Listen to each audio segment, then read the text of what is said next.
जिस दिन मुझे मेरी खतरनाक भूख की वजह से एक अमीर घर की लड़की की खाने से नफरत वाली बीमारी ठीक करने के लिए रखा गया, उस दिन मुझे बिल्कुल अंदाजा नहीं था कि मेरी लाइफ किसी ओवर ड्रामेटिक सीरियल से भी ज्यादा उलझने वाली है। पहली बार जब मैं उस लड़की से मिला, वो अभी अभी अपने बॉयफ्रेंड से लड़कर आई थी। गुस्से में उसने पूरे दिन कुछ नहीं खाया था। वो चिढ़कर मेरी तरफ देखने लगी और तभी अचानक हवा में अजीब से शब्द तैरने लगे। लो आ गया। ये सुंदर सा साइड कैरेक्टर अब मौका देखकर हीरोइन को इंप्रेस करने की कोशिश करेगा। इसे अपनी औकात में रहना चाहिए, चाहे झगड़ा हुआ हो। हमारी हीरोइन आखिर प्यार तो हीरो से ही करती है। मैं उस वक्त मुंह में खाना दबाए खड़ा था। सामने उड़ते हुए कमेंट्स देखकर इतना शौक लगा कि चबाना तक भूल गया। कुछ सेकंड बाद मैंने धीरे से हाथ वाला टमाटर उसकी तरफ बढ़ाया और पूछा, टमाटर खाओगी? जब मैं नौकरों के पीछे पीछे उस बड़े घर की छोटी बेटी शिया यान के कमरे तक पहुंचा, अंदर से चीजें टूटने की तेज आवाजें आ रही थीं। सुना था कि उसका फिर से अपने बॉयफ्रेंड से झगड़ा हुआ है। शिया यान का गुस्सा वैसे भी खतरनाक लेवल का था। पूरे घर में सिर्फ उसका बॉयफ्रेंड ही था जो उसे थोड़ा संभाल पाता था। लेकिन इस बार लड़ाई इतनी बढ़ गई थी कि उसकी पुरानी एनोरेक्सिया फिर एक्टिव हो गई। उसने खुद को कमरे में बंद कर लिया था और पूरे दिन कुछ नहीं खाया। डॉक्टर ने सलाह दी थी कि उसके सामने कोई ऐसा इंसान बैठाया जाए जिसे खाने से सच में प्यार हो। शायद किसी को मजे से खाते देखकर उसकी भूख वापस आ जाए। तभी शिया फैमिली मुझे लेकर आई। क्या करता? हमारे गांव में अगर खाने की कोई प्रतियोगिता होती तो ट्रॉफी पक्की मेरी होती। मैं दिन में 8 बार आराम से खाना खा सकता था और उसके बाद भी कुछ हल्का स्नैक हो जाए, बोल देता। उन्होंने कहा कि मुझे बस उसके सामने बैठकर खाना खाना है। बदले में वो मेरे दादाजी के इलाज का पूरा खर्च उठाएंगे। इतना सुनते ही मैंने तुरंत हां कर दी। इस समय भी मेरे हाथ में एक टमाटर था जो एक सर्वेंट ने जल्दी में पकड़ा दिया था। अंदर से आती आवाजें सुनकर वो खुद डर गई और मुझे दरवाजे की तरफ धक्का देकर बोली, तुम ही अंदर चले जाओ, मुझे बाकी काम भी करने हैं। जैसे ही वो गई, मैंने तुरंत टमाटर का बड़ा सा बाइट लिया। रसदार और मीठा स्वाद मुंह में फैल गया। मैं अंदर ही अंदर सोचने लगा, वाह, अमीर लोग तो टमाटर भी लग्जरी वाले खाते हैं। मैं टमाटर खाते हुए कमरे में दाखिल हुआ। कमरा किसी युद्ध के मैदान जैसा लग रहा था। हर तरफ टूटी चीजें फैली हुई थीं। शिया यान बेहद खूबसूरत थी, लेकिन इस वक्त उसके चेहरे पर साफ गुस्सा दिखाई दे रहा था। आवाज सुनकर उसने सिर उठाया और सीधा मेरी तरफ देखा। हमारी नजरें मिली और तभी वो अजीब फ्लोटिंग कमेंट्स फिर दिखाई देने लगे। लो, साइड कैरेक्टर ने एंट्री मार दी। अगर इसने हीरोइन पर गलत नजर डाली तो इसे सड़क पर भटकना पड़ेगा। मैं इतना घबरा गया कि खाना चबाना तक भूल गया। बस खड़ा खड़ा उन कमेंट्स को देखता रह गया। उधर शिया यान ने देखा कि मैं कुछ बोल ही नहीं रहा। वो और ज्यादा चिढ़ गई। उसकी नजर पहले मेरे जूस लगे होंठों पर गई, फिर धीरे से मेरे हाथ वाले टमाटर पर टिक गई। वो शायद काफी देर तक उसे देखती रही। मुझे लगा शायद उसे भूख लगी है। मैंने भारी दिल से अपना प्यारा टमाटर उसकी तरफ बढ़ाया। टमाटर लोगी? शिया यान ने भौहें सिकोड़कर ठंडे स्वर में कहा, बाहर निकलो। मैंने तुरंत टमाटर वापस खींच लिया। उस रात भी वो खाने के लिए बाहर नहीं आई। मैं बिस्तर पर लेटा यही सोचता रहा कि शायद कल मुझे यहां से निकाल दिया जाएगा। साफ दिख रहा था कि शिया यान मुझे अपनी ट्रीटमेंट का हिस्सा मानने को तैयार नहीं थी। आधी रात तक सोचते सोचते मेरा पेट भूख से आवाजें करने लगा। क्या करता? रात में सिर्फ एक टमाटर खाया था। मेरे लिए तो वो बस स्टार्टर जैसा था। मैं चुपचाप उठकर किचन में गया। फ्रिज खोला, अंदर पड़े सामान को देखा और तुरंत फैसला कर लिया, आज टमाटर एग नूडल्स बनेंगे। बनाते समय लगा थोड़ा प्रोटीन और होना चाहिए, तो मैंने एक सॉसेज भी डाल दिया। फिर खुद को हेल्दी महसूस कराने के लिए थोड़ी हरी सब्जियां भी डाल दी। कुछ देर बाद बड़ा सा बर्तन तैयार था। खट्टा मीठा टोमेटो सूप, मुलायम अंडे, गर्म नूडल्स और ऊपर ताजी सब्जियां। मैं किचन के दरवाजे के पास बैठकर ऐसे खाने लगा जैसे कल दुनिया खत्म होने वाली हो। मैं पूरी तरह खाने में खो चुका था कि तभी बाहर से हल्की सी आहट आई। मैंने सिर उठाया और सीधा शिया यान की शांत लेकिन समझ न आने वाली आंखों से टकरा गया। पता ही नहीं चला वो कब से मुझे देख रही थी। 3 मिनट बाद डाइनिंग रूम की हल्की पीली लाइट जल रही थी। मैं टेबल पर बैठकर नूडल्स खा रहा था और शिया यान सामने चुपचाप मुझे देख रही थी। शुरुआत में किसी का लगातार घूरना थोड़ा अजीब लग रहा था, लेकिन नूडल्स मुंह में जाते ही मैं सब भूल गया। खाना खत्म होने के बाद मैं दूसरा बॉल लेने ही वाला था कि शियान अचानक बोली, सच में इतना टेस्टी है? मैं चीक्स फुलाए नूडल्स चबा रहा था, इसीलिए जवाब नहीं दे पाया। वह हल्का सा हंसी तुम इतने बेवकूफ क्यों लगते हो? फिर उसने नॉर्मली आदेश दिया, मेरे लिए भी एक बॉल लाओ। मैं खुशी से लगभग चमक उठा। मैंने तुरंत सिर हिलाया। अच्छा हुआ मैंने 3 बॉल्स बनाए थे, वरना तो मैं अकेले ही सब साफ कर देता। लेकिन नौकरी बचाने के लिए एक बॉल सैक्रिफाइस करना चलता है। मैं तुरंत उसके लिए नूडल्स लेकर आया। अब नूडल्स थोड़े सॉफ्ट हो चुके थे, लेकिन फ्लेवर और ज्यादा घुस गया था। मैं उत्साह से बोला, जल्दी टेस्ट करो, मैंने बहुत अच्छा बनाया है। शिया यान ने बड़ी एलिगेंट स्टाइल में खाना शुरू किया। सच में रिच पीपल खाने में भी रॉयल्टी झाड़ते हैं। उसने एक बाइट लिया। मैं तुरंत उत्सुक होकर पूछ बैठा, कैसा?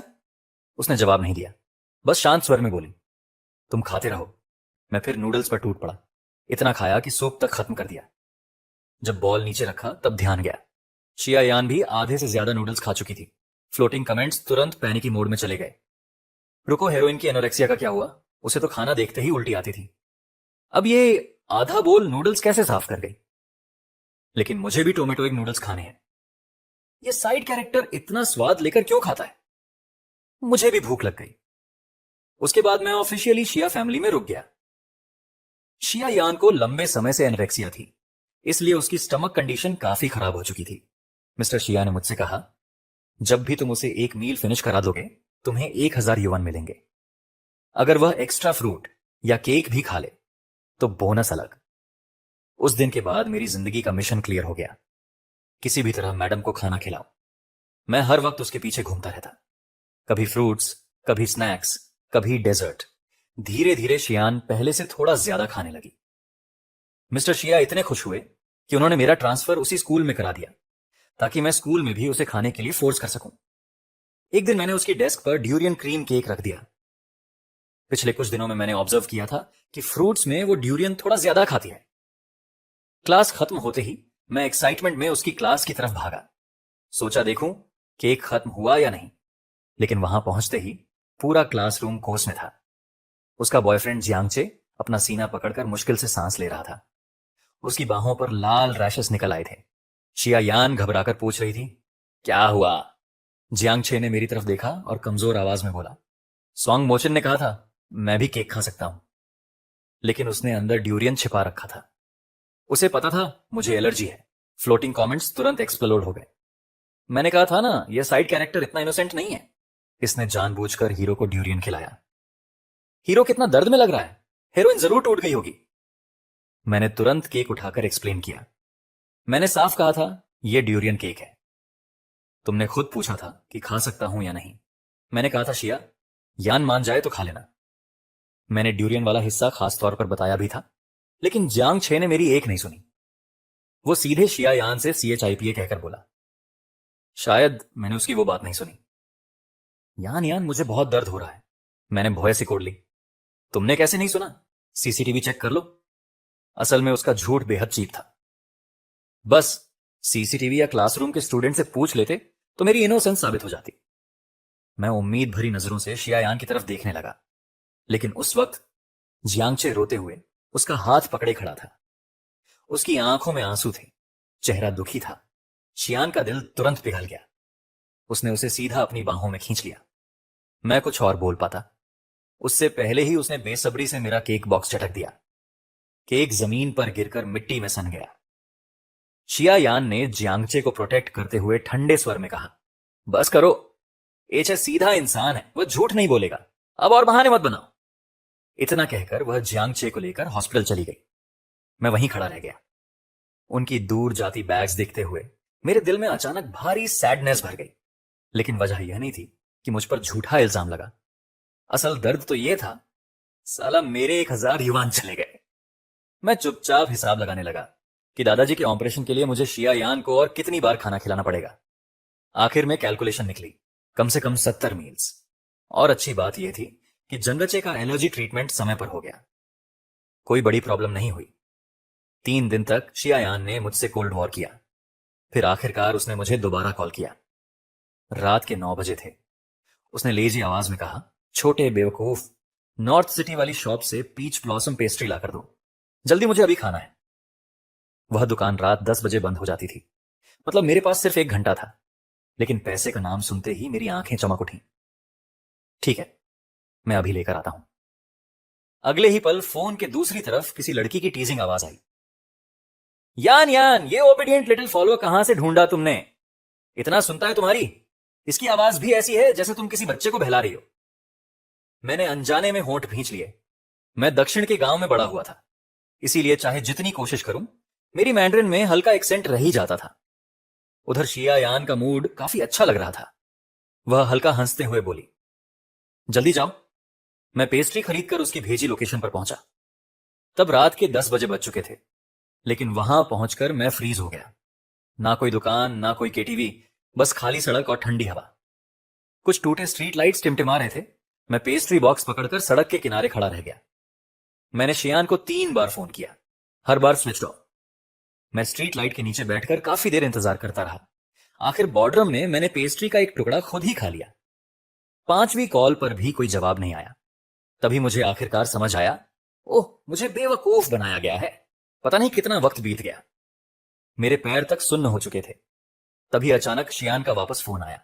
उसने बिल्कुल कैजुअल अंदाज में कहा, आचे, तुम्हारी वजह से ही एलर्जी का शिकार हुआ था।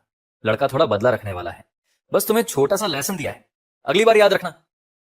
मैं तुरंत बड़बड़ाया, मैंने कोई बदला नहीं लिया। शायान बेबस होकर 2 बार हंस पड़ी। ठीक है, ठीक है, तुम बदला नहीं रखते। फिर उसने दोबारा हंसते हुए कहा, चलो, नया एड्रेस भेज दिया है, जल्दी आ जाओ। मैंने चेहरा पूछा और मन ही मन सोचा, जो होना था हो गया। जब तक शयान कुछ खा लेती है, तब तक आज की भागदौड़ बेकार नहीं जाएगी। जब मैं प्राइवेट रूम के बाहर पहुंचा, अंदर से जोरदार हंसी मजाक की आवाजें आ रही थी। मैंने दरवाजा खोला। अंदर जियांगचे शायद अभी अभी सबके चिल्लाने और शोर मचाने के बीच शाहियान को किस करके हटा था। फ्लोटिंग कमेंट्स तुरंत एक्साइटमेंट में भर गए। इतना प्योर लव हमारा हीरो बेबी सिर्फ एक किस्से इतना शर्मीला हो गया। मुझे तो लग रहा है हीरोइन ने जानबूझकर साइड कैरेक्टर को यह सीन दिखाया। चुपके से अपना हक जता रही है और बेचारा साइड कैरेक्टर अभी तक समझा भी नहीं। असल में पीच ब्लॉसम पेस्ट्री हीरो के लिए थी। हे, बेचारा लिंगिंग डॉग आखिर में खाली हाथ रह गया। जियांगचे के कान अभी भी लाल थे। मुझे देखते ही वह सीधा मेरी तरफ आया और बड़े आराम से मेरे हाथ से पेस्ट्री ले ली। थैंक्स मेरे लिए पेस्ट्री खरीदने के लिए। उसने एक टुकड़ा खुद खाया और दूसरा शायान की तरफ बढ़ाया। यान यान, तुम भी टेस्ट करो। लेकिन शाहियान ने इंस्टिंक्टिवली भौहें सिकोड़ ली और बिना बोले थोड़ा पीछे हट गई। उसने सपाट आवाज में कहा, तुम खाओ, मैं नहीं खाऊंगी। ओ ठीक है। जियांगचे का मूड तुरंत डाउन हो गया। फिर मेरा भी खाने का मन नहीं है। इतना कहकर उसने बाकी पेस्ट्री लापरवाही से एक तरफ फेंक दी। रात में सिटी नॉर्थ तक भागकर पेस्ट्री खरीदने पर मैं नहीं रोया। सड़क किनारे आधा घंटा बैठकर इंतजार किया, तब भी नहीं रोया। लेकिन अब जब समझ आया कि शायान शुरू से कुछ खाना ही नहीं चाहती थी, मुझे सच में लगा जैसे मेरी दुनिया खत्म हो गई। पूरी रात की फ्रस्ट्रेशन और दुख एक साथ ऊपर आ गए। मैंने बहुत कंट्रोल किया, लेकिन आखिर आंखें लाल हो ही गईं। मैंने हार ना मानते हुए एक पेस्ट्री उठाई और धीरे से पूछा, शायान, तुम सच में टेस्ट नहीं करोगी? पास बैठे लोग हंस पड़े। यान यान, तुम्हारा यह छोटा फॉलोअर कितना ओबीडियंट है। तुमने बस कैजुअली कहा था कि पीच ब्लॉसम पेस्ट्री खाने का मन है और ये पूरी रात उसी के पीछे भागता रहा। चलो ना, एक बाइट खा लो। बेचारा रोने वाला लग रहा है। शायद शायान का मूड थोड़ा अच्छा हो गया था। अभी तक जो पेस्ट्री उसे डिस्गस्टिंग लग रही थी, अब उतनी बुरी नहीं लग रही की थी। उसने हल्का सा मुस्कुराकर आखिर मेरे हाथ से पीच ब्लॉसम पेस्ट्री ले ली और धीरे धीरे खा ली। प्राइवेट रूम से बाहर निकलते ही मैं आखिर टूट गया। मैं कॉरिडोर में चलते चलते रो पड़ा। रोते हुए सीधे पास के नाइट मार्केट पहुंचा और आंसुओं के साथ फुल प्राइस डलक्स जियानबिंग ऑर्डर कर दिया। जब विला वापस आया, तब भी एक हाथ से आंसू पहुंच रहा था और दूसरे हाथ से जियानबिंग खा रहा था। बटलर वांग आंटी मुझे देखकर घबरा गई और तुरंत अंदर ले गई। अब तक विला के स्टाफ से मेरी अच्छी दोस्ती हो चुकी थी। उन्होंने हैरानी से पूछा, अरे बाप रे, जियानबिंग खाते खाते कौन रोता है? मैं रोते हुए बोला, इतना टेस्टी है इसलिए रो रहा हूं। फिर खुद को रोक नहीं पाया और शिकायत करने लगा। पीच ब्लॉसम पेस्ट्री वेस्ट हो गई। वह खाना ही नहीं चाहती थी। जानबूझकर मुझे बेवकूफ बनाया। वांग आंटी आखिर सब समझ गई। वह आ भरते हुए मुझे लिविंग रूम में ले गई। लेकिन आज वहां एक अनजान औरत बैठी थी। उसने महंगा बिजनेस सूट पहना हुआ था। हमारी बात सुनकर उसकी ठंडी और गहरी आंखें धीरे से मेरी तरफ उठी। वांग आंटी तुरंत बोली, बड़ी मिस, यही वो लड़का है जिसे सर ने छोटी मिस की एनोरेक्सिया ट्रीटमेंट के लिए बुलाया है। मैं अंदर ही अंदर ऑकवर्ड हो गया। अभी अभी उसकी छोटी बहन की बुराई कर रहा था और अब सीधा बड़ी बहन के सामने पकड़ा गया। मैंने धीरे से कहा, नमस्ते। उस औरत ने बस शांत नजरों से मुझे देखा और हल्का सा सिर हिलाया। फिर वांग आंटी ने मेरे हाथ का जियानबिंग देखा और नाराज हो गई। सिर्फ जियानबिंग से पेट भरेगा और क्या खाना है? मैं बनाती हूं, मैंने आंखें चमकाते हुए कहा। वॉन्टन, जल्द ही गर्मा गर्म वॉन्टन आ गया।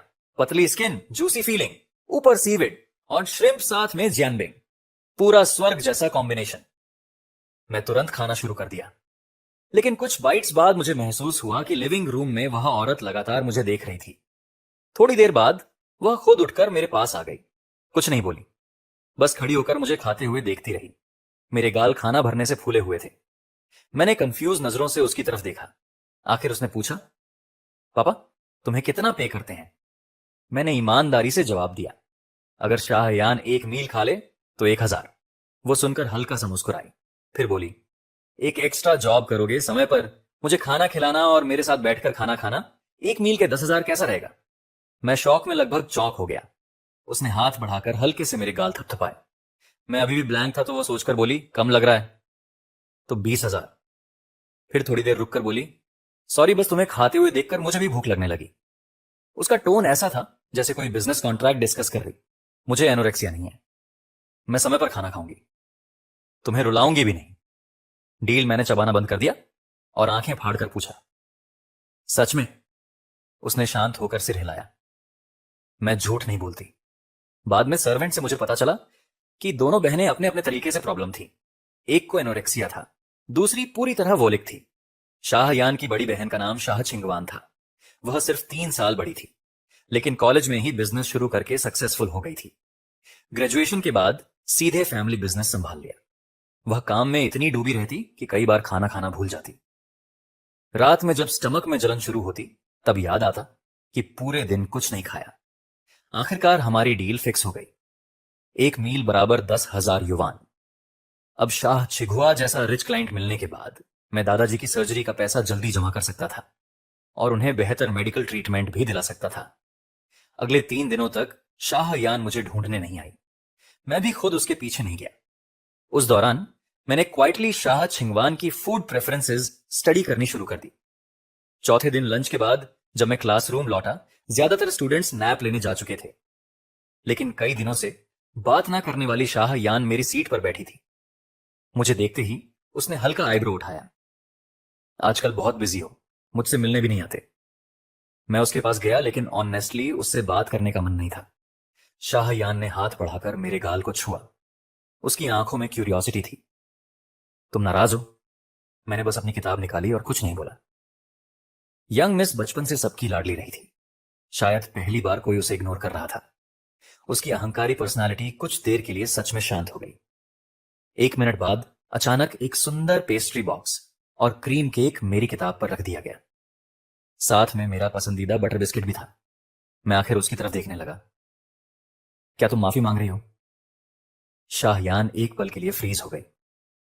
उसकी डिक्शनरी में शायद सॉरी नाम का वर्ड था ही नहीं। यहां तक कि जियांगचे से लड़ाई होने पर भी हमेशा वही पहले मान जाता था। असल में वह बस मुझे ढूंढना चाहती थी, इसलिए स्नैक्स लेकर आई थी। उसने मेरे सवाल का जवाब नहीं दिया, बस बोली, तुम्हारे लिए खरीदा है। फिर आदत के मुताबिक आर्डर दिया। छोटे बेवकूफ, आज रात साथ में डिनर करेंगे। मैंने सोचा भी नहीं था कि शाहयान खुद खाने की बात करेगी। मुझे तो ऐसा लग रहा था जैसे हवा में 1,000 युवान उड़ते हुए मेरी तरफ आ रहे हो। ठीक है, आखिर पैसे से कौन दुश्मनी करता है। फ्रेश बैग्ड कुकीज की खुशबू कमाल की थी। ऊपर क्रंची नट्स भी डले थे। मैंने बॉक्स खोलकर तुरंत एक कुकी मुंह में डाली। अगले ही पल आंखें चमक उठी। वाह टेस्टी। मैं लगातार खाते खाते आधे से ज्यादा खत्म कर चुका था कि अचानक ध्यान गया। शाहयान अभी तक मेरे पास बैठी हुई थी। मैंने कैजुअली एक कुकी उठाकर उसकी तरफ बढ़ाई। ज्यादा उम्मीद नहीं थी। खाओगी? शाहयान ने नीचे देखा। मेरी उंगलियों में पकड़ी हल्की पीली कुकी उसे सरप्राइजिंगली टेंटिंग लगी। उसके गले से हल्की हंसी निकली। फिर वह थोड़ा झुकी और सीधे मेरे हाथ से कुकी काट कर खा ली। उसके होंठ हल्के से मेरी उंगलियों को छू गए। एक गर्म सी सेंसेशन उंगलियों में दौड़ गई, लेकिन अगले ही सेकंड पास रखा क्रीम केक। अचानक उठाकर सीधे मेरे सिर पर दे मारा गया। जियांगचे की तेज आवाज गूंजी, इतना खाना पसंद है ना, लो फिर जमकर खाओ। मैंने चेहरे से क्रीम और जैम पोंछा। पूरा हाथ स्टिकी हो गया। फ्लोटिंग कमेंट्स फिर तेजी से भरने लगे। हीरो कितना कूल है, साइड कैरेक्टर रोज दूसरों की गर्लफ्रेंड को सेड्यूस करेगा तो यही होगा। देखो हमारे हीरो को कितना गुस्सा आ गया। लेकिन ऑनेस्टली साइड कैरेक्टर ने किया क्या है? ऊपर वाला बंदा मत बचाओ उसे। दूसरों की गर्लफ्रेंड को हाथ से खिलाना सेड्यूस नहीं तो क्या है? मैं सिर्फ 1 सेकंड के लिए स्टंट हुआ। फिर तुरंत पास का पानी भरा गिलास उठाया और जियांगचे पर जोर से फेंक दिया। लेकिन एक शैडो मुझसे भी तेज निकली। शयान सीधे जियांगचे के सामने आ गई। पूरा पानी उसके ऊपर गिर गया। फ्लोटिंग कमेंट्स खुशी से पागल हो गए। हीरोइन अपने बॉयफ्रेंड को बचाते हुए कितनी कूल लग रही है। यह पूरी तरह सब कॉन्शियस रिएक्शन था। साइड कैरेक्टर अभी पूरा जोकर लग रहा है। सब कुछ इतनी तेजी से हुआ कि किसी को संभलने का मौका ही नहीं मिला। शायान के चेहरे पर एक पल के लिए ब्लैंक एक्सप्रेशन आ गया। जब उसे समझ आया क्या हुआ है, तब उसने देखा मेरे सिर पर क्रीम और जैम बुरी तरह चिपके हुए थे, जबकि जियांगचे बिल्कुल सही सलामत उसके पीछे खड़ा था, आंखें लाल किए हुए। जियांगचे ने शाहयान की बाह पकड़ ली और मेरी तरफ देखकर हल्का सा हंकारा भरा। फिर मीठी आवाज में बोला, यान यान थैंक यू, अगर तुम नहीं बचाती तो अभी मैं बहुत बुरी हालत में होता। इस बार शाहयान ने तुरंत उसे जवाब नहीं दिया। उसकी नजर धीरे धीरे मेरी तरफ गई। कुछ सेकंड बाद उसने भौहें सिकोड़ कर कहा, आचे थोड़ा चाइल्डिश है, तुम दिल पर मत लेना। जियांगचे तुरंत मुंह बनाकर बोला, एक छोटे फॉलोवर के लिए इतना सीरियस होने की क्या जरूरत है? मैं दोनों को चुपचाप देखता रहा। पूरा माहौल ऑनकवर्ड हो गया। शायद शाहयान ने पहली बार मुझे इस तरह शांत देखा था। उसकी आंखों में रेयर पैनिक की चमक गया। वह थोड़ी घबराई हुई आवाज में बोली, आचे का स्वभाव ऐसा ही है। क्या तुम सच में उससे नाराज हो गए? ठीक है, मैं तुम्हारे कपड़े साफ करवा दूंगी। जो भी नुकसान हुआ है उसका 10 गुना पैसे दूंगी। इतना कहकर उसने मेरी तरफ हाथ बढ़ाया, लेकिन मैंने बेहद शांत होकर पीछे हटते हुए कहा, जरूरत नहीं। शायान ने रेयर सॉफ्ट टोन में कहा, तो आज रात वांग आंटी से तुम्हारे पसंद का खाना बनवाती हूं, हम साथ में खाएंगे। मैंने पहली बार उसकी आंखों में सीधे देखते हुए धीरे धीरे कहा, जरूरत नहीं, अब कभी भी नहीं। उसके बाद मैं सबकी अजीब नजरों के बीच स्कूल गेट तक चलता चला गया। गेट के बाहर खड़े होकर अचानक समझ नहीं आया कि कहां जाऊं। फिर अचानक याद आया, मुझे दादाजी के हाथ का लकड़ी के चूल्हे वाला खाना खाए बहुत लंबा वक्त हो गया है। मैं वहीं खड़ा खोया हुआ था कि अचानक बेहद लग्जरी कार मेरे सामने आकर रुकी। मुझे लगा शायद मैं रास्ते में खड़ा हूं, इसीलिए चुपचाप किनारे हट गया। लेकिन तभी पीछे की विंडो नीचे हुई। अंदर बैठी महिला ने सनग्लासेस के पीछे से मेरी तरफ देखा। मैं चौंक गया। वो शिया छिंग हुआन थी। उसने हल्का सा भौहें सिकोड़कर पूछा, ये क्या हालत बना रखी है? मैं कुछ पल के लिए दुख तक भूल गया। आप यहां कैसे? इस समय तो आपको आना ऑफिस में होना चाहिए था ना। शाह छिंगवान ने शांत आवाज में कहा, आज दोपहर तुमने मुझे खाना खाने की याद नहीं दिलाई, तो मुझे लगा शायद तुम्हारे साथ कुछ हुआ है। इतना कहकर ड्राइवर नीचे उतरा और मेरे लिए कार का दरवाजा खोल दिया। कार के अंदर शाह छिंगवान ने रुमाल निकाला और बड़े ध्यान से मेरे बालों से क्रीम साफ करने लगी। फिर धीरे धीरे मेरे गाल पोंछे। उसकी उंगलियों का स्पर्श अजीब तरह से गुदगुदाने वाला था। इसके बाद वह मुझे अपने प्राइवेट अपार्टमेंट ले गई और नहाने भेज दिया। जब मैं नहाकर बाहर आया, तभी उसका असिस्टेंट खाना लेकर पहुंचा। उसने खाना मेरे हाथ में पकड़ा दिया और बड़ी सीरियस एक्सप्रेशन के साथ बोला, सो मिस्टर, यह खाना शाह प्रेसिडेंट तक पहुंचाने की जिम्मेदारी अब आपकी है। मैं कंफ्यूज्ड होकर बस सिर हिलाया। असिस्टेंट ने तुरंत राहत की सांस ली। फिर मेरे कंधे पर ऐसे हाथ रखा जैसे कोई युद्ध पर भेज रहा हो। सो मिस्टर गुड लक, इतना कहकर वह बिजली की स्पीड से भाग गया। मैंने ज्यादा नहीं सोचा और खाना लेकर स्टडी रूम की तरफ गया। दरवाजा खोलते ही देखा शाह छिंगवान वीडियो मीटिंग में थी। तभी मुझे वांग आंटी की बात याद आई। छिंगवान को काम के समय डिस्टर्ब करना बिल्कुल पसंद नहीं। मैं तुरंत सोचने लगा कि बाहर निकल जाऊं क्या। लेकिन तभी शाह छिंगवान ने चश्मे के पीछे से मेरी तरफ देखा। अब पीछे हटना ऑकवर्ड होता। मैंने हिम्मत करके कहा, शाह मिस, आपको खाना खा लेना चाहिए। जैसे ही मेरी आवाज खत्म हुई, पूरी वीडियो मीटिंग अचानक शांत हो गई। लेकिन छिंगवान का एक्सप्रेशन बिल्कुल नहीं बदला। उसने स्क्रीन की तरफ देखकर शांत स्वर में कहा, आज की मीटिंग यहीं खत्म करते हैं, और सीधे लैपटॉप बंद कर दिया। डाइनिंग टेबल पर पहले से खाना सजा हुआ था। क्योंकि मैं दोपहर में खा चुका था, इसलिए चुपचाप बैठकर उसे खाते हुए देखने लगा। शाह छिंगवान और मेरे खाने का तरीका बिल्कुल ऑपोजिट था। वह बेहद सभ्य और एलिगेंट तरीके से खाती थी, नाशायान की तरह पिकी ना एनोरेक्सिक। उसे खाते देखना सरप्राइजिंगली प्लीजिंग था। मैं मन ही मन सोचने लगा, उस असिस्टेंट ने तो बेकार में इतना ड्रामा किया था। यह तो बहुत अच्छे से समय पर खाना खाती है। शायद मैं उसे ज्यादा देर तक देखता रहा। शाह छिंगवान ने चॉपस्टिक्स नीचे रखी और मेरी तरफ देखा। अब भी दुखी हो? मैं थोड़ा ब्लैंक हो गया। हाँ, उसने धीरे से कहा, जियांग चे की ड्यूरियन एलर्जी वाली बात। मैंने लोगों से सीसीटीवी निकलवा लिया है। उसमें साफ दिख रहा है कि गलती तुम्हारी नहीं थी। मैं वो वीडियो शायन को भेज चुकी हूं। वो माने या ना माने, वो उसकी बात है। लेकिन सुमोचैन, तुम्हें सच जानने का हक है। मैं कुछ देर पूरी तरह चुप रह गया। मुझे बिल्कुल उम्मीद नहीं थी कि वह क्वाइटली मेरी प्रॉब्लम सॉल्व कर देगी। काफी देर बाद मैं धीरे से बोला, थैंक यू। शाह छिंगवान कुछ पल सोचती रही, फिर ना जाने कहां से एक छोटा केक निकालकर मेरी तरफ बढ़ाया। खाओगे? मैं समझ गया। वो मुझे अच्छा फील करवाना चाहती थी, लेकिन केक देखते ही स्कूल वाली घटना याद आ गई। मेरा मूड तुरंत डाउन हो गया। फिर अचानक मुझे रियलाइजेशन हुआ, रुको, जियांगचे और शाहयान की वजह से मुझे केक पसंद आना बंद हो रहा है।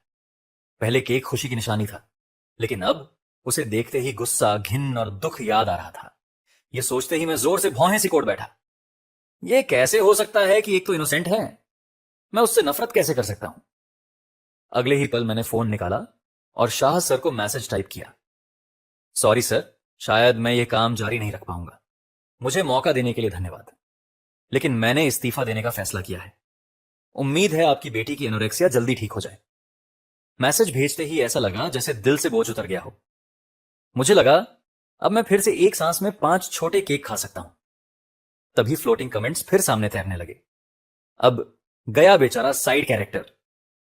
हीरो और हीरोइन दोनों को नाराज कर दिया। अब हीरोइन इसे सड़क पर कूड़ा उठवाएगी। रुको साइड कैरेक्टर, अभी पूरी किताब के सबसे खतरनाक बॉस के साथ क्या कर रहा है? यह कहीं बॉस से मदद लेने का सोच तो नहीं रहा? हालांकि बॉस मदद कर सकती है, लेकिन वह इतनी आसानी से किसी की मदद क्यों करेगी? मैं अचानक फ्रीज हो गया। शाह छिंगवान पूरी कहानी की स्ट्रांगेस्ट बॉस थी। असल में मैं अंदर ही अंदर डर रहा था कि जियांगचे शायद शाहयान से मेरा बदला लेने को कहेगा। लेकिन अब फ्लोटिंग कमेंट्स देखकर मेरे दिमाग में नया ख्याल आया। अगर मैं शायद शाह छिंगवान से अच्छे संबंध बना लूं, तो क्या वो मेरी मदद करेगी? फ्लोटिंग कमेंट्स तुरंत फिर शुरू हो गए। हीरोइन को पटाना फेल हुआ तो अब बॉस को पटाने निकला है। ऊपर से कितना इनोसेंट बनता है। असल में इसके दिमाग में बहुत टेढ़े ख्याल है। इसे पता भी है बॉस हीरोइन से भी ज्यादा डेंजरस है। अगर बॉस नाराज हो गई तो इसका नामो निशान नहीं बचेगा। यह सब देखकर मैं फिर अनश्योर हो गया। उधर शाह छिंगवान को कुछ पता नहीं था। उसने मुझे खोया हुआ देखकर हेल्पलेसली आ भरी। अगले ही पल पूरी कहानी की वह स्ट्रांगेस्ट बॉस अचानक झुककर मेरे करीब आ गई। उसने हल्के से मेरे गाल को पकड़कर मेरी नजर अपनी तरफ घुमा दी। उसकी शांत आंखों में पहली बार हल्की सी शिकायत थी। सुचैन, अब शाहयान के बारे में मत सोचो। मैं तुम्हें 1 मील के 10,000 दे रही हूं। तुम्हें थोड़ा मेरे बारे में भी सोचना चाहिए। उसके बाद कई दिनों तक मैं समय पर शाह छिंगवान के लिए खाना लेकर जाता रहा। कभी खाना असिस्टेंट खरीदता, कभी मैं खुद बनाता। लेकिन जैसे ही मैं खाना लेकर पहुंचता, वह तुरंत काम छोड़कर मेरे साथ बैठ जाती। पूरा सीन ऐसा लगता था जैसे उसने पैसे देकर पर्सनल फूड पार्टनर हायर कर रखा हो। धीरे धीरे कंपनी के फ्रंट डेस्क वाले लोग भी मुझे पहचानने लगे और मुझे देखकर उनके एक्सप्रेशन स्ट्रेंजली रिस्पेक्टफुल हो जाते। मैं कंफ्यूज्ड तो होता, लेकिन ज्यादा पूछता नहीं। एक दिन मैंने खुद से पूरा ग्रैंड मील बनाया और खुशी खुशी कंपनी पहुंचा। लेकिन कंपनी के बाहर पहुंचते ही देखा शाहयान और शाह छिंगवान आपस में बहस कर रही थी। पास पहुंचने पर शाहयान की इरिटेटेड आवाज सुनाई दी, शाह छिंगवान, तुमने मेरा कार्ड बंद करने की हिम्मत कैसे की? शाह छिंगवान ने असिस्टेंट से फाइल लेते हुए बिल्कुल कैजुअली कहा, फादर तुम्हें कंट्रोल नहीं कर पा रहे, इसलिए अब मुझे करना पड़ेगा। हाल के दिनों में तुम्हें बहुत ज्यादा बिगाड़ दिया गया है। शाहयान हमेशा से रिबेलियस थी। वो कुछ और बोलने ही वाली थी कि मैं ऑकवर्ड होकर धीरे से बोला, शामिस, मैं साइड में इंतजार कर लेता हूं। मेरी आवाज सुनते ही दोनों बहनों ने एक साथ मेरी तरफ देखा। अभी तक गुस्से से भरा शायान का चेहरा अचानक चमक उठा। उसने शाह छिंगवान की तरफ देखकर कहा, मेरा छोटा बेवकूफ मुझे ढूंढते हुए आ गया। अब मुझे तुमसे बहस करने का टाइम नहीं। इतना कहकर वह सीधे मेरी तरफ आई। उसने थोड़ी नाखुशी के साथ मेरे हाथ से फूड बॉक्स लिया, लेकिन अगले ही पल उसकी आंखें चमक उठी। ओए छोटे बेवकूफ, आखिरकार मुझसे बात करने आ ही गए। तुम कई दिनों से ना मिलने आए, ना मैसेज का जवाब दिया। हिम्मत बढ़ गई है तुम्हारी। फिर उसने बॉक्स खोलकर खुश होकर कहा, वांग आंटी का खाना बहुत डिस्गस्टिंग है। तुम्हारे बिना मैं कुछ खा ही नहीं पा रही। ये सब तुमने खुद मेरे लिए बनाया है। मैंने शांत होकर उसके हाथ से फूड बॉक्स वापस ले लिया। सॉरी, ये आपके लिए नहीं है। वो हल्का सा हंस पड़ी। क्या मतलब? मैं भी तो शाह फैमिली से हूं। मैं जेन्युइनली कंफ्यूज हो गया कि वह ऐसा क्यों सोच रही है।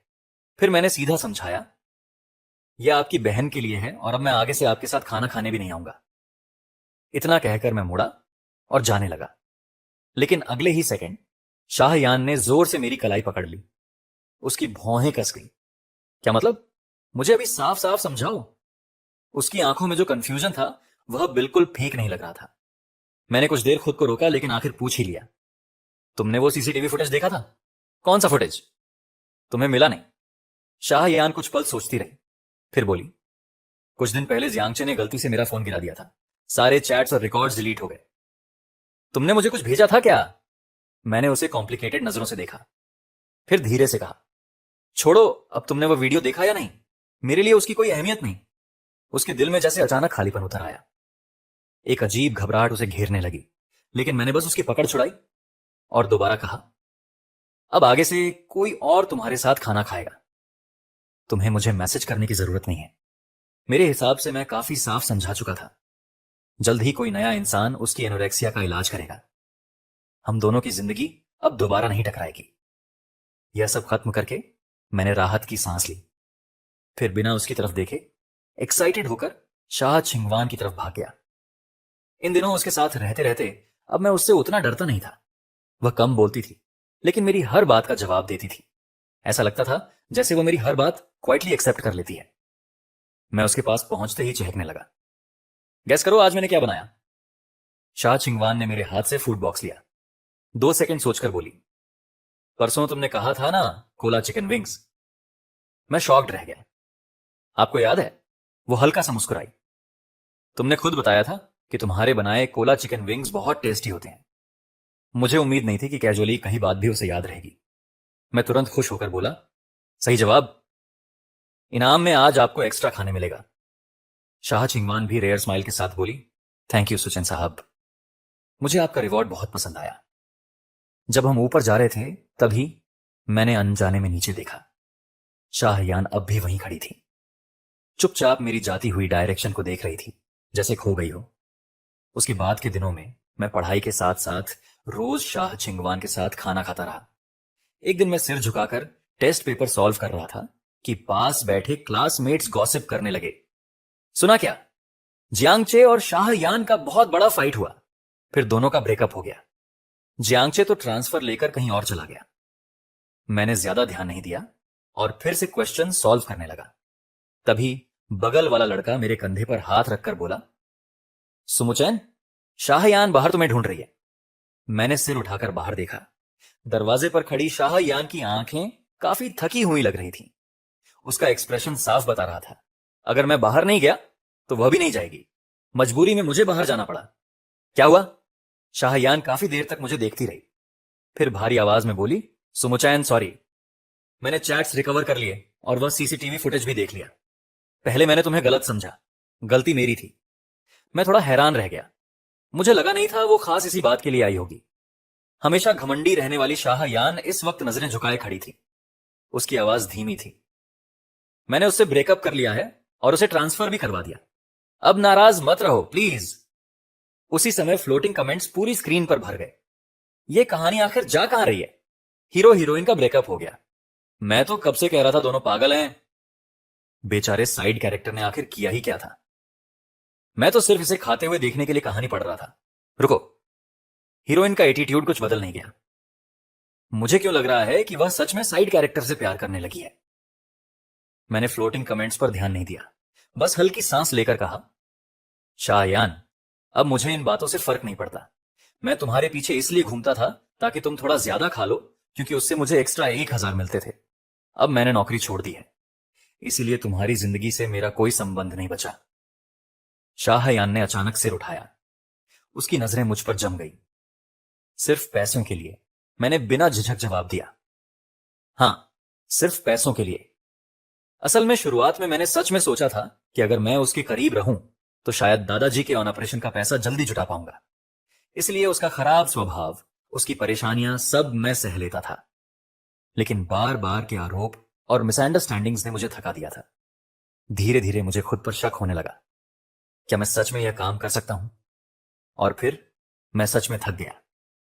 शाहयान की आंखों के कोने लाल हो गए, लेकिन वह अब भी हार मानने को तैयार नहीं थी।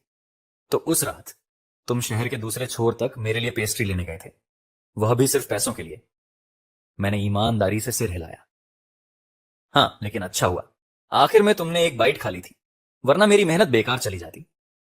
उसके बाद से मेरी डेस्क में अक्सर ब्रेकफास्ट, स्नैक्स और फ्रूट्स मिलने लगे। धीरे धीरे पूरे स्कूल में रूमर्स फैल गए। शाह फैमिली की छोटी मिस मुझ परस्यू कर रही है। कुछ महीनों बाद कॉलेज एंट्रेंस एग्जाम भी खत्म हो गया।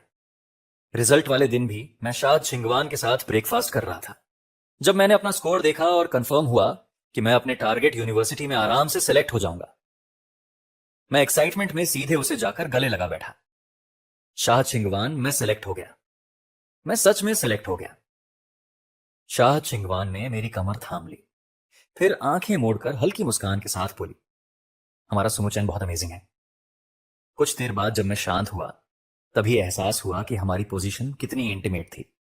वह लगभग मुझे पूरी तरह अपनी बाहों में लिए हुए थी। उसकी ठंडी लेकिन साफ आवाज मेरे कानों के पास गूंज रही थी। मेरे कान तुरंत लाल हो गए। रिजल्ट आने के बाद मुझे स्कूल से ह्यूज स्कॉलरशिप भी मिली और आखिरकार वो दिन आ गया जब दादाजी का ऑपरेशन होना था। हालांकि डॉक्टर्स और मेडिकल इक्विपमेंट सब बेस्ट थे, फिर भी मैं नर्वस था। शाह छिंगवान ने अपना काम छोड़कर पूरा समय मेरे साथ ऑपरेशन थिएटर के बाहर बिताया। मैंने उसका हाथ कसकर पकड़ा हुआ था। मेरी हथेलियां पसीने से भीग चुकी थीं। काफी देर बाद डॉक्टर बाहर आए, फिर मुस्कुराकर बोले, ऑपरेशन सक्सेसफुल रहा। कुछ दिन ऑब्जर्वेशन में रहेंगे। अगर रिकवरी ठीक रही तो डिस्चार्ज कर देंगे। मेरे दिल से जैसे भारी पत्थर उतर गया। उस रात शाह छिंगवान किसी जरूरी काम से बाहर गई और असिस्टेंट को मेरे लिए खाना भेजने को कहा। दरवाजे पर नॉक हुआ तो मुझे लगा असिस्टेंट आया होगा, लेकिन दरवाजा खोलते ही मैं फ्रीज हो गया। बाहर शयान खड़ी थी। उसके हाथ में एक्सपेंसिव गिफ्ट्स थे। वो थोड़ा ऑन कवर्ड होकर बोली, मैं दादाजी को देखने आई हूं, उम्मीद है वह जल्दी ठीक हो जाएंगे। मैंने चुपचाप उसे अंदर आने दिया, क्योंकि मैं कुछ नहीं बोल रहा था। इसीलिए वह खुद ही टॉपिक्स ढूंढ ढूंढ कर मुझसे बात करने लगी। कुछ देर बाद मैं उसे बाहर छोड़ने आया। वह मेरे सामने रुक गई। उसकी आंखों में नर्वसनेस चमक रही थी। सुमुचैन, मुझे तुमसे कुछ कहना है। मैंने उसकी तरफ देखा। दिल में वेग अंदाजा पहले ही हो चुका था और अगले ही पल उसने धीरे से कहा, मैं तुम्हें पसंद करती हूं। हालांकि मुझे पहले से अंदाजा था, लेकिन उसके मुंह से सुनने के बाद भी मैं कुछ पल ब्लैंक रह गया। मैं जवाब देता, उससे पहले एक हाथ अचानक मेरे कंधे पर आज टीका का साथ ही ठंडी आवाज सुनाई दी, लाइन में लगना पड़ेगा। मैंने मुड़कर देखा। जो इंसान इस वक्त ऑफिस में होना चाहिए था वो शाह छिंगवान थी। एक हाथ में फूड बॉक्स, दूसरे हाथ से उसने मुझे और शायान को अलग कर दिया। शाहयान का चेहरा तुरंत खराब हो गया। वह लगभग दांत पीसते हुए बोली, दीदी, मैं उससे पहले मिली थी, फिर तुम मुझसे आगे क्यों हो? शाह छिंगवान बेहद शांत स्वर में बोली, शायद इसलिए क्योंकि मेरा कोई एक्स बॉयफ्रेंड नहीं है। दादाजी की रिकवरी बहुत अच्छी रही। कुछ ही समय बाद उन्हें डिस्चार्ज मिल गया। फिर एक दिन उन्होंने कहा, शाह छिंगवान को घर बुलाओ, मैं उसे अपने हाथ का खाना खिलाना चाहता हूं। दादाजी का कुकिंग स्किल कमाल का था। भले गांव छोटा था, लेकिन इंग्रेडिएंट्स बेहद फ्रेश थे। सुबह जो मुर्गी आंगन में पत्ते चुग रही होती, दोपहर तक वही चिकन सूप बन चुकी होती। ताजा नारियल और चिकन साथ पकते तो पूरी खुशबू घर भर देती। सुबह बाजार से खरीदी रिब्स दोपहर तक बड़े लोहे की कढ़ाई में स्वीट सावर रिब्स बन जाती। मुझे डर था कि शायद शाह छिंगवान गांव के माहौल में अनकंफर्टेबल फील करेगी, लेकिन सरप्राइजिंगली वह बहुत अच्छी तरह एडजस्ट हो गई और दादाजी की इज्जत रखते हुए काफी खाना भी खाया। खाने के बाद दादाजी मुझे कोने में ले गए, फिर धीरे से पूछने लगे, तुम दोनों कब से साथ हो? मैंने सिर खुजलाया। कानों तक लाल हो गए। हम अभी ऑफिशियली साथ नहीं हैं। दादाजी शॉक्ड रह गए। मैंने जिंदगी में बहुत लोग देखे हैं, वह लड़की तुम्हें डेफिनेटली पसंद करती है। जो भी फैसला हो दादाजी तुम्हारे साथ हैं। और फिर कॉलेज शुरू होने से ठीक पहले मैं और शाह छिंगवान ऑफिशियली रिलेशनशिप में आ गए। मैं सामान पैक करने और नई यूनिवर्सिटी लाइफ की तैयारी में लगा हुआ था कि अचानक बहुत दिनों बाद शयान फिर मिली। वह पहले से काफी पतली लग रही थी। वह लंबे समय तक मुझे चुपचाप देखती रही, फिर अचानक पूछा, सुमुचैन, अगर मैंने वह सीसीटीवी फुटेज पहले देख लिया होता तो क्या हम यहां तक नहीं पहुंचते। मैं कुछ पल के लिए खो गया। अनजाने में पहली मुलाकात वाली रात याद आ गई। पीली रोशनी वाला छोटा डाइनिंग टेबल, हम दोनों साथ बैठे थे और एनोरेक्सिया से जूझती शयान ने मेरी बनाई नूडल्स पूरी खत्म कर दी थी। उस वक्त मैंने सच में सोचा था शयान को मनाना तो काफी आसान है, लेकिन बाद में अगर जियांगचे की एलर्जी वाली बात पर उसने तुरंत सच पता किया होता, अगर उसने जियांगचे के लिए मुझे आधी रात सड़क पर अकेला खड़ा ना छोड़ा होता, अगर वह क्रीम वाला केक मेरे सिर पर ना फेंका गया होता। मैंने उसकी आंखों में देखकर धीरे धीरे कहा, शाहयान जिंदगी में अगर नहीं होता। उसके बाद शाहयान विदेश पढ़ने चली गई। उसकी एनोरेक्सिया के इलाज के लिए पूरा प्रोफेशनल मेडिकल टीम अरेंज किया गया। बाद में वांग आंटी ने मुझे सीक्रेटली बताया, यह सब शाह छिंगवान ने अरेंज किया था। मैं शॉक्ड रह गया। उसने खुद अपनी बहन को विदेश भेजा। मैं कुछ और पूछ पाता उससे पहले। अचानक पीछे से शायद शाह छिंगवान और मुझे पकड़कर अंदर खींच लिया। भाई, इतनी मेहनत से एडिट करता हूं कि लैपटॉप भी इमोशनल हो जाता है, फिर भी आप लोग सब्सक्राइब नहीं करते। बहुत मेहनत लगती है यार। अगर वीडियो अच्छी लगी हो तो चैनल को सब्सक्राइब कर लो, और नेक्स्ट पार्ट चाहिए तो कमेंट जरूर कर देना।